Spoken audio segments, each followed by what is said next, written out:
और ऐसे ही वनस्पति जगत के अंदर तुलसी हमारे प्राणों का सबसे ज्यादा रक्षण करती है, इसलिए तुलसी को भी हम मां कहते हैं। मेरे एक मित्र हैं, पटना में रहते हैं, बहुत बड़े योगी हैं। एक दिन उनका एक शिष्य आया, बोले गुरुजी मैं आत्महत्या करने जा रहा हूं। उनको बड़ा आश्चर्य हुआ कि पूछने नहीं आया है कि मैं आत्महत्या करूं क्या, या मेरी आत्महत्या करने की इच्छा हो रही, मैं क्या करूं। ये तो सीधा आगे बता रहे मैं आत्महत्या करने जा रहा हूं। अब मैं क्या बताऊं उसको, क्या समझाऊं। तो उनको साइकोलॉजी की बहुत अच्छी पकड़ की, इसलिए उन्होंने कहा बोले क्या बात हो गई।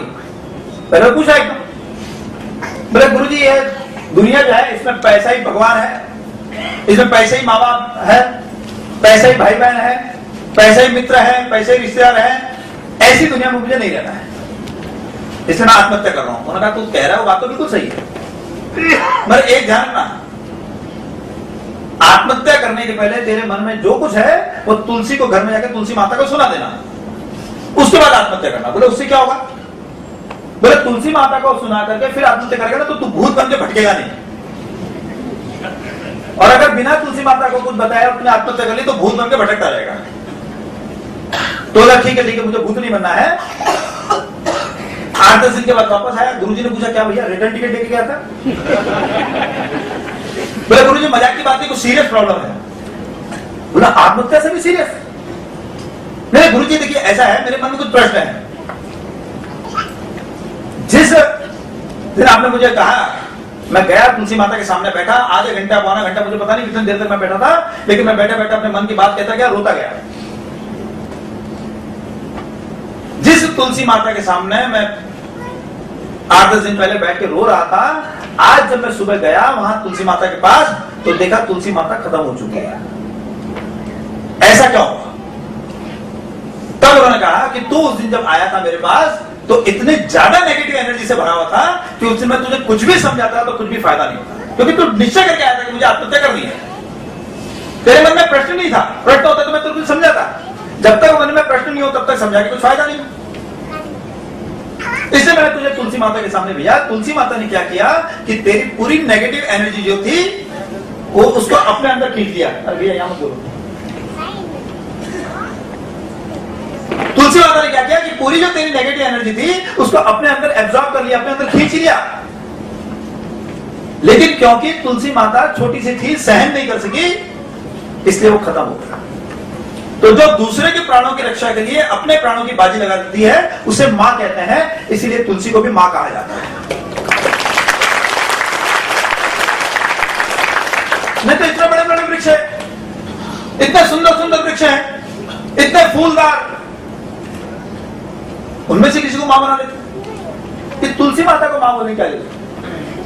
और फिर मां का स्थान कहां होता है, घर में होता है, इसलिए घर में तुलसी होनी चाहिए। आजकल सबसे बड़ी बीमारी कौन सी है, डिप्रेशन। जिसको देखो डिप्रेशन। एक मां 8 साल के बच्चे को लेके आई, सॉरी 8वीं क्लास के बच्चे को लेके आई और मुझे कहने लगी ये डिप्रेशन में रहता है। मैंने कहा भैया इसकी तो शादी भी नहीं हुई। मतलब डिप्रेशन तो शादी के बाद की बीमारी ना। कई पुरुषों के ओर से ताली बज रही बात, लेकिन उस साइड से नहीं बजी है ताली। कितना सही डायग्नोसिस है मेरा।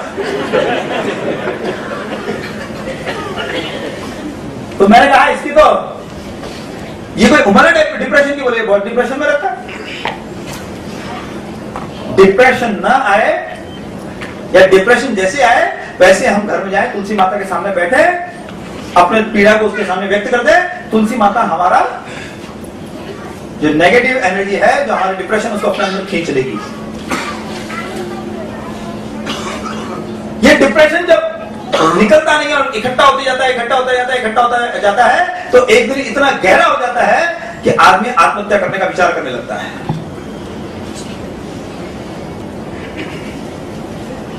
अब आत्महत्या तक अगर घर में तुलसी हो और हम तुलसी के सामने रोज जाए तो आत्महत्या करने की नौबत ही नहीं आएगी।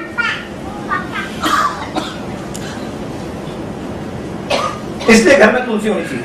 अब समझो मेरे घर में तुलसी नहीं और मैं मुझे डिप्रेशन हो गया तो मैं क्या करूंगा, पड़ोसी के घर जाऊंगा, भैया तेरी मां को लाना, मुझे रोना है। तो तो माँ तो अपने घर में होनी चाहिए ना, पड़ोसी घर में थोड़ी जाके रोएंगे। इसलिए हर घर में तुलसी होनी चाहिए। और एक बात कि तुलसी के अंदर ये विशेषता है कि जब घर में कोई बीमारी आने लगती है, कोई संकट आने लगती है, तो तुलसी मुरझाने लगती है। अगर नेगेटिव वाइब्रेशन आने लगे तो तुलसी उसको अपने ऊपर झेल लेती है। तो तुलसी जैसे ही बीमार पड़े, कमजोर पड़े, समझ जाना चाहिए कि कुछ खतरा आ रहा है, हमें सावधान हो जाना चाहिए कि कहां कुछ नेगेटिव तो नहीं होने जा रहा है।